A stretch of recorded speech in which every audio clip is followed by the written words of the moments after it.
is me, MC Gamer, and welcome to Hyrule Academy, your weekly show right here on Radio Hyrule, where we talk all about Zelda lore, fan theories, and more. I am your host, Super MC Gamer, and I'm very pleasured and pleased to be here this evening. It's a wonderful evening in November. Happy November, everybody. And it's exciting. We have an excellent show for you tonight. We got discussions about a wonderful subject, a great lineup of Zelda music, and some excellent discussions that are sure to be had inside the Radio Hyrule chat room and here on the show.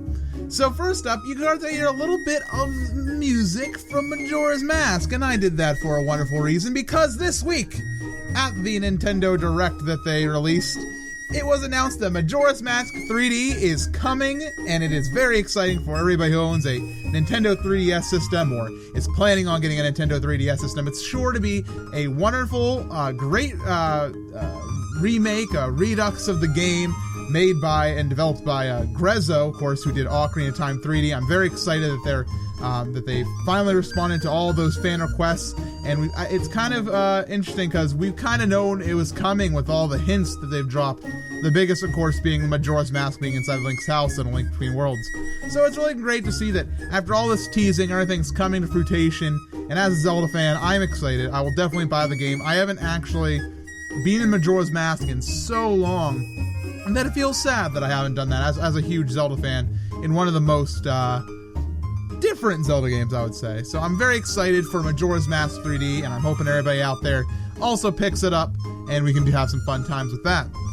Next, I want to start talking about our subject of the week, my friends. So this week, we're going to be talking about Kinstones. Now, in case you're not familiar, I'm going to fill you in a little bit. So Kinstones are found inside the game The Minish Cap, of course, for the Game Boy Advance. It was also recently re-released on the Wii U Virtual Console. In case you haven't got a copy of it for the old Game Boy Advance, you can go ahead and pick that up on the eShop today. And it's an object. A Kinstone is an object that's created by the Minish people, and they kind of look like medallions. In case you remember in Ocarina of Time, the medallions that the sages would award you, they kind of look similar to that. And they're hidden all across Hyrule by the Minish. The Minish take these creations, these Kinstones, and they hide them all around and wait for people to find them. And people will find them, and you can also, other Minish will have some that you can do this with, but you can fuse them. You can have Kinstone fusion. And when this happens, the Kinstone will create items and money and special things inside the world. You can put them in rocks, and they open up doors sometimes, which is pretty neat. And it's actually kind of a cultural type of thing inside the world of the Minish Cap Hyrule. It's kind of seen as a moment of intense happiness when from what we understand, the Minish kind of had them as kind of a way of saying, hey, you're friends with this person, so you become kin, you're kin. That's why they call them Kinstones. And it's a pretty interesting item inside the Minish Cap. And I thought we could take this week to kind of discuss some things about it that you don't really think about when you think of these Kinstone items. And it's going to be mostly a theory night, nothing we can really find in terms of hard fact, but I hope everybody's excited for some excellent theory crafting. So my first question is, how do the Minish create these Kinstones? What gives them this power? This one has a pretty strict canonical answer, but I'm interested in seeing if we could have some more in-depth discussions about that.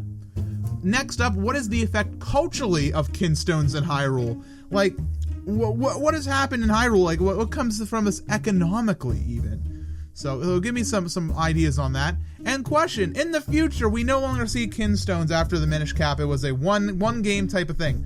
However, for the purpose of developing our painting, our theory crafting of Hyrule, are Kinstones still present in the future of Hyrule? And where are they? Are they still used to generate friendship? What happens with that? So go ahead, my friends, leave your comments in the radiohyrule.com/chatroom chat, and I will be reading that throughout the show as we listen to some excellent music that I got lined up, and we'll mention and feature your comments later on inside the show. However, right now we have some excellent music lined up, a little bit of Minish Cap to help get your brain flowing, get you back into the memories of that wonderful game flowing back in your head, and I also got a little bit of some Gerudo Valley, because I know you guys like that. You guys like some Gerudo Valley. So that's all from me. Enjoy the music. I'll be back in just a few for more discussions.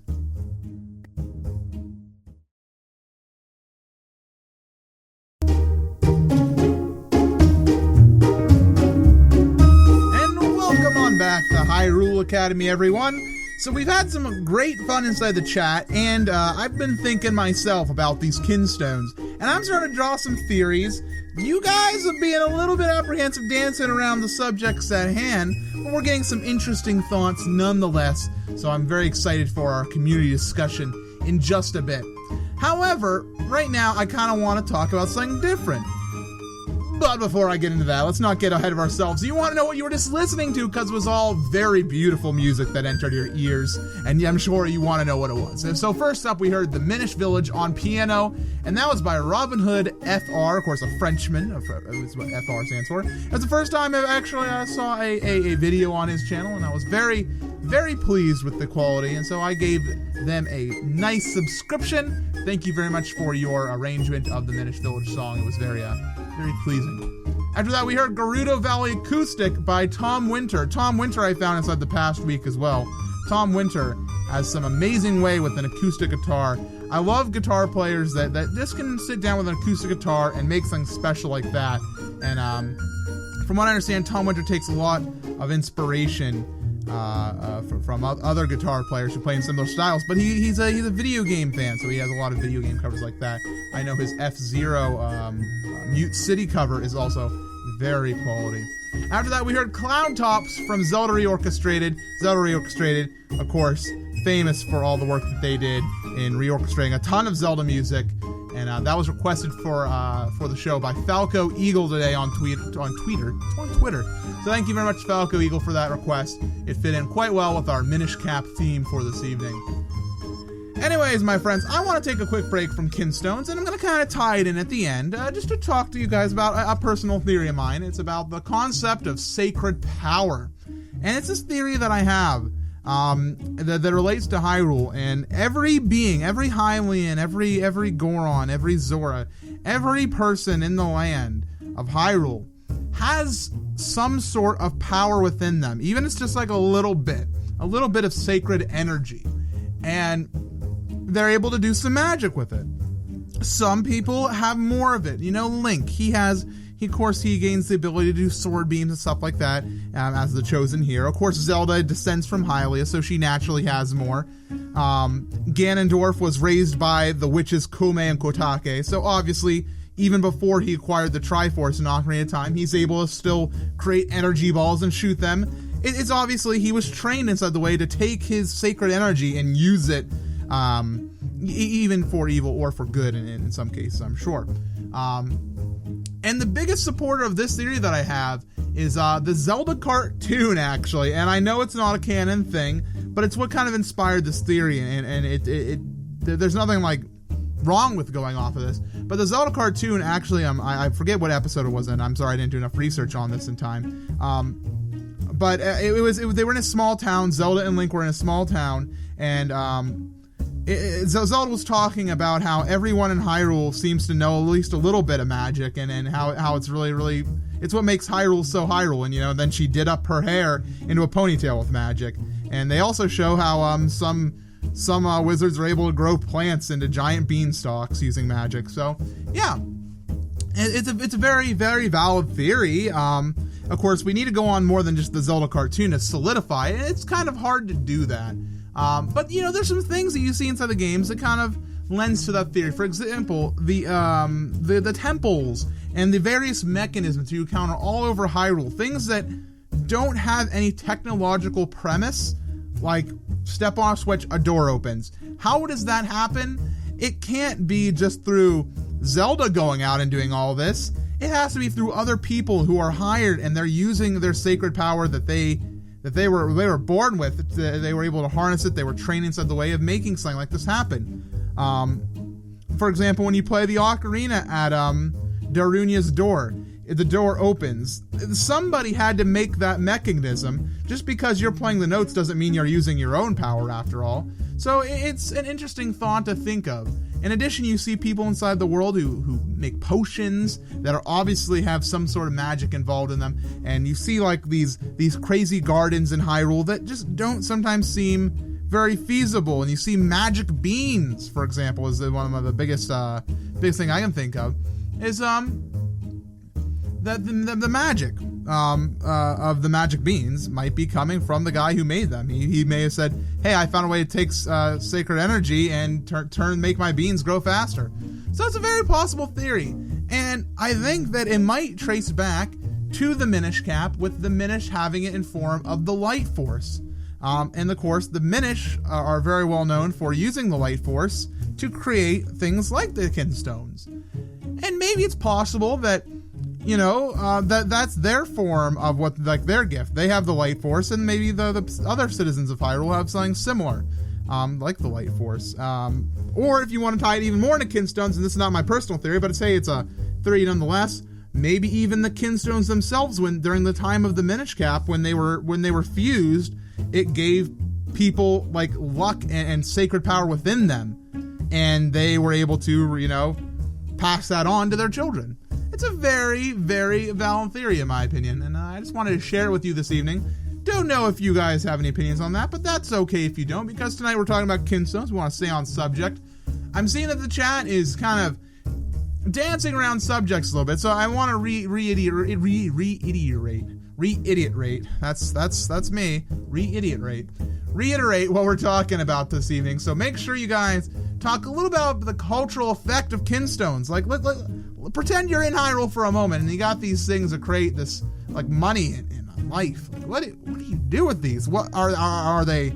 Are they important in Hyrule? Why do we not see them being used as currency? Why is rupee still a currency when Kinstones could obviously be something more akin to the gold standard that we see inside the real world? Anyways, if you want to discuss these things, go over to radiohyrule.com/chatroom. I'll be with you guys in a few more minutes for some more discussions based on what you guys have been talking about inside the chat. But this is Hyrule Academy every week on Radio Hyrule.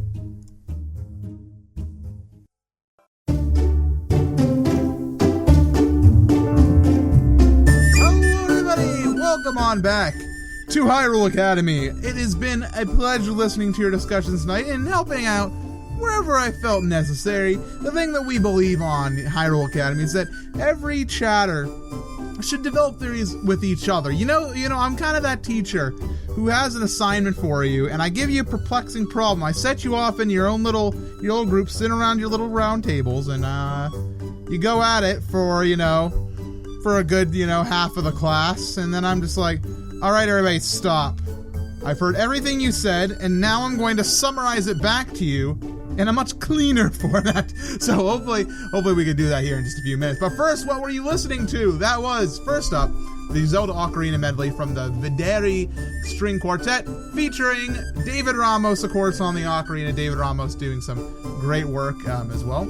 After that, we heard Midna's Lament from 8-Bit Brigadier, who's a good friend of mine. 8-Bit Brigadier doing some wonderful work with that cover of Midna's Lament. 8-Bit Brigadier is a very good friend of mine, and I may have some news about such a thing in the future, but not now, for there's still more music to cover. After that, we heard Kume and Kotake's theme, and that was by Mocha and requested by my good friend who's in the chat right now, RV Bagel. Thank you, RV Bagel, as always, for your suggestion. Now, my friends, it's time to discuss Kinstones. It's time to put down our pens. It's time to put down our pencils. It's time to sit here and listen to your instructor. Or perhaps some of you would find it more prudent to not pay attention. Captain Trina, our new celebrity. Okay, that's enough Harry Potter references in this episode. We need to talk about things. Speaking of Captain Trina brings us our first thing, a nice quote. Captain Trina says, from the Minish Cap, the game read, "You've heard of travelers who find a Kinstone and get really lucky? Well, that's all thanks to items made by us Minish. You see, we thrive on making humans happy. It gives us energy, but we only do it in secret. And this is very important to the entire concept of Kinstones. It's not really how they make them, it's why they make them. It seems the Minish people are able to survive, and they get their power from making others happy and the happiness that they generate. And so that's a very important point. They make these Kinstones so that people will get happy when they find their match somewhere along the line, and it generates, that moment of, we're friends now. We've created a kinstone. We've combined our parts, and good luck is going to happen to us. And that's very neat. It's a very charming aspect. Trina also brought up that it's apparently relating to a old folk tale. I don't have the text in front of me. I wasn't able to copy all of it. But yeah, a very interesting thing about the Kinstones nonetheless. Now, let's talk a little bit about the cultural impact of these Kinstones. So Yasitaru had something to say. It says, the stones are associated with the Gorons. Aside from the ones that you find in chests and whatnot, are said to be there because they're hidden by the Minish. And the only merchant who sells Kinstones is a Goron. And I think this is a very important cultural aspect, that perhaps there are other races in Hyrule that maybe view Kinstones differently. Like, as a Hylian, you might have your Kinstones laying inside your kitchen drawer for, I don't know, a good 10 years, and all of a sudden your mailman comes along, and he's wearing his Kinstone that he just found while out on his travels around his neck, and you're like, stay right there, mailman. And you run inside, grab it out of your kitchen thing, and you combine it, and you're like, wow, that's really magical. And then, you get maybe get a few rupees for your troubles, and you say, hey, that was really cool. Do you want to come over and hang out, watch some Octoball on the magic television that is not canonically correct? And the mailman's like, yeah, sure. So yeah, that's how Hylians might view it, but perhaps Gorons view them a bit different, guys. Perhaps Gorons view them a bit different. They're like, these Hylians are going nutso for this crap. Let's sell them at a high profit. And so there's a Goron who sets up a shop, and he has some Kinstone pieces in front of him. He's like, hey, young fellow, would you like to buy one of these brand new Kinstones? You can infuse them with whoever you find, and maybe you would, because, hey, not every person has time to go out and look in caves, open chests, and the things. Perhaps it's more of a luxury option, so to speak. Maybe people view them different. The Minish view them as a life force, the Hylians view them as a commodity, and the Gorons view them as a profit. And that's a very important cultural aspect that I was hoping we'd pick up a little bit more on. Yasutaro kind of flirted around with it, but it's flirted around with a little bit more. In fact, we have some things. Yasutaro said that perhaps, not perhaps, but Kinstones were considered at the time of the Minish Cap like a good luck charm. So you might see somebody wearing one around their neck. It's kind of like, hey, I have this with me. It's going to protect me. Inside a world of magic, why not have something like that on you? I mean, hey, just shows up in your backyard inside a little patch of grass. Why not take it? And Smart Devin dives into the concept of this being a cultural thing, like a commodity. Smart Devin says, Kinstones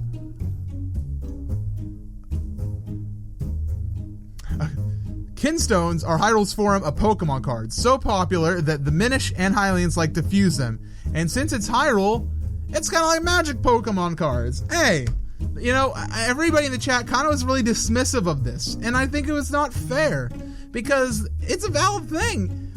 Imagine being a kid, and you're like, I got a red, a blue, and a green, but I can't find anybody to fuse them with. And then you go to a high school basketball game, Octoball game, and you fuse with somebody on the from the other school, and you're like, wow, I would have never met you if it wasn't for these Kinstones. And maybe they were like a bit of a Pokemon card type thing, Now, Fel says that Kinstones were a fad, I think. They started in the Minish Cap and ended when the Minish left. So perhaps it's a very strong idea of relating to this Pokemon cards. Like, these Minish need these Kinstones to survive. They view them as a survival aspect. But perhaps when the Minish left and they weren't making any more, it's kind of like when your favorite card game or game or something like that goes out of print. And everybody's like, wow, give me your Pokemon cards. And all of a sudden, would imagine if Pokemon cards just stopped printing. You think people would care about them much anymore? No, because all you'd have is the base set, all like the fossil set, the beginning stuff of Pokemon. Just imagine it just stopped there. People would view them as collectible items, but they wouldn't view them as wow, you got a Kinstone? So yeah, Fel and Smart Devin actually have a very solid theory on their hands. So Now, Hylian Deku says another little aspect of Kinstone culture is that the Minish make the Kinstones from themselves. Instead of going on the basic life force theory that I mentioned earlier, instead they're saying the Kinstone is bound to a specific Minish.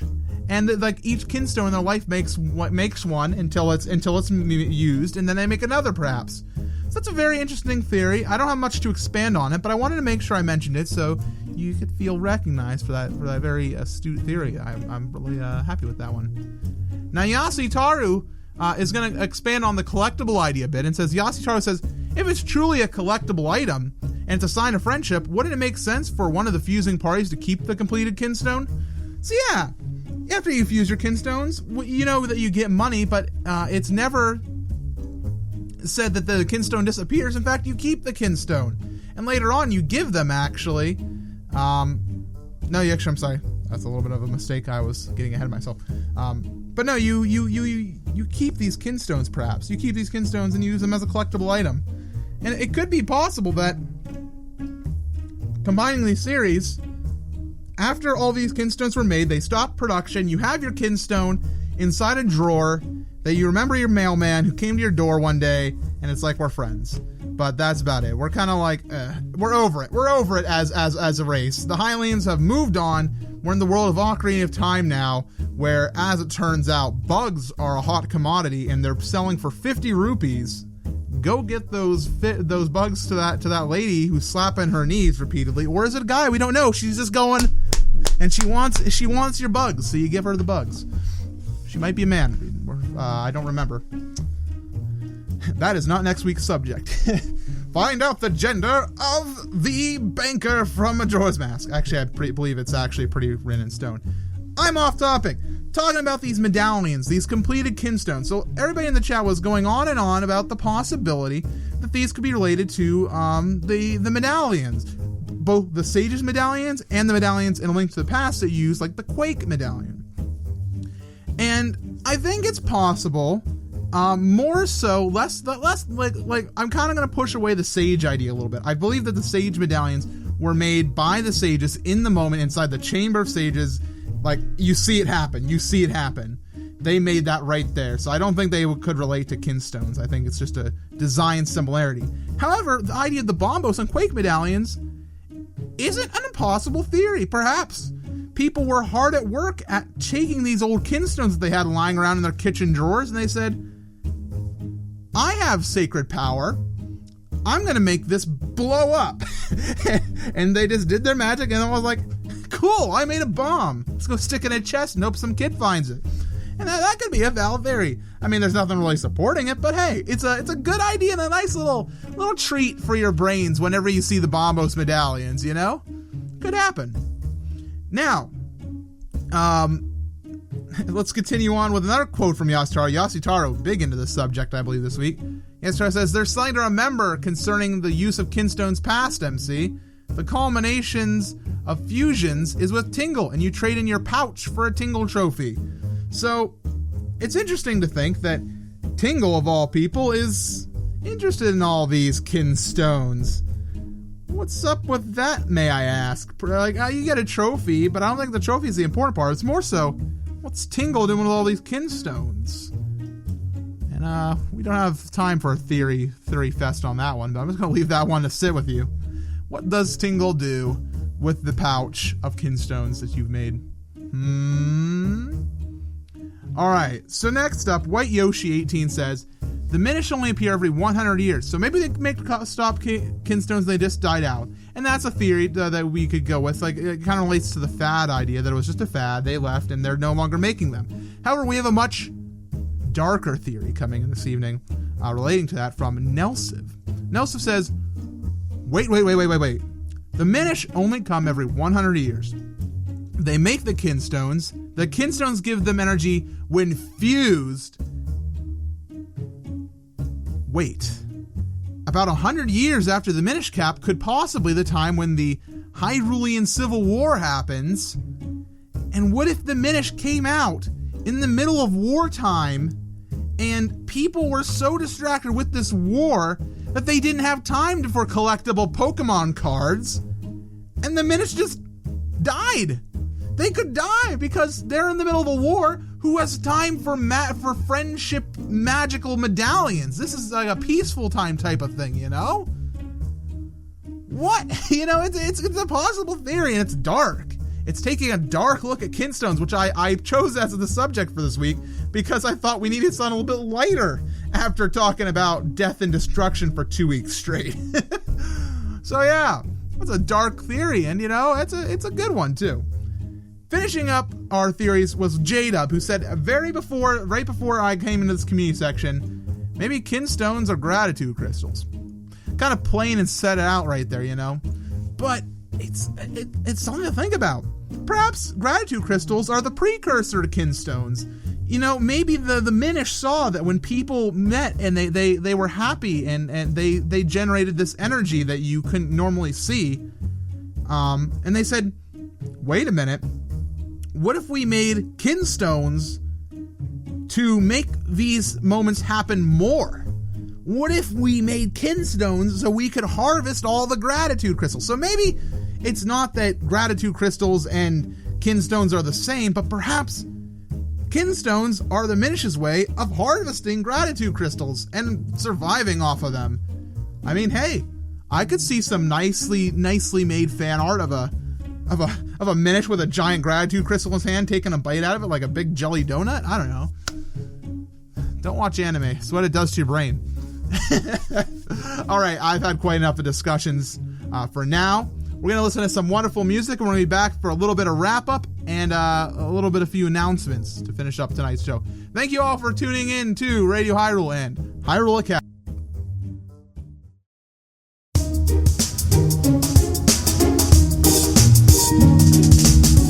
Welcome on back, everybody, to Hyrule Academy on this wonderful Friday evening. It's been a wonderful evening discussing all sorts of crazy theories with you and listening to some wonderful music, may I add. First up, we just heard Mando's Mambo by the second the second narrator did that. The second narrator is, of course, doing an entire project where they are reorchestrating and reimagining the entire Link's Awakening soundtrack, and that's their newest track that came out just recently. And it was very wonderful take on such a short song that you don't get to hear much inside the game. And I was very pleased to hear that, and I had to put it inside the show just so you guys could get turned on to that idea of the. So go over on the second narrator on YouTube and give some love to them. After that, we heard Death Mountain by The Lonely Soundboard. The Lonely Soundboard doing a wonderful acoustic and metal cover of that song. And I want to give some shout outs quick to Insane in the Rain Music, because Insane in the Rain Music recently did a collaboration with The Lonely Soundboard, doing a Bowser theme medley from Super Mario 3D World. And I would not have discovered his channel, The Lonely Soundboard's channel, without that collaboration.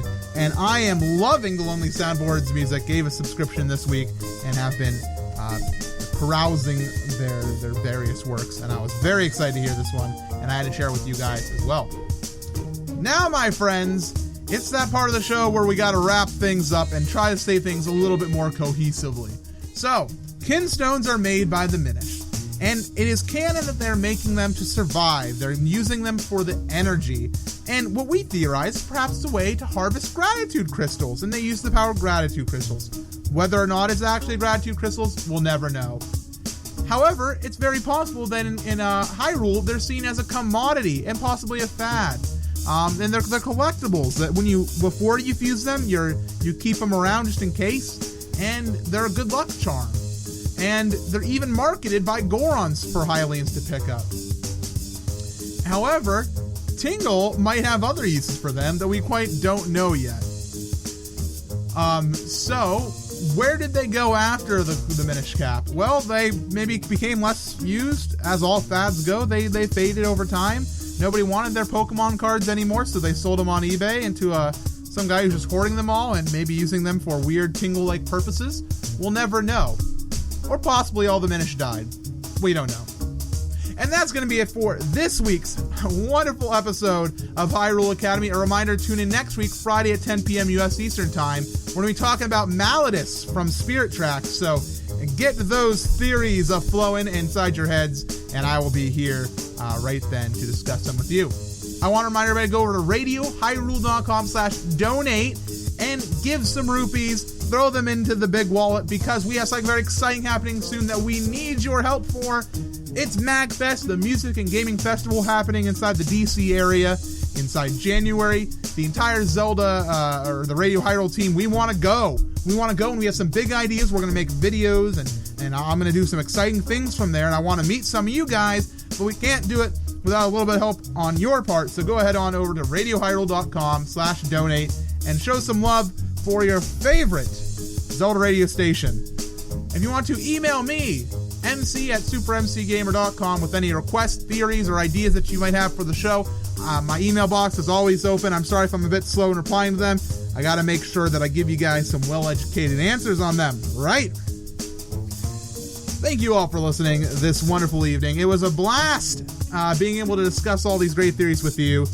We took a subject like Kinstones, and we made it something bigger. We made it about friendship, and we made it about Pokemon cards. We made it about gratitude crystals, and we made it about genocide of the entire Minish race because nobody was happy.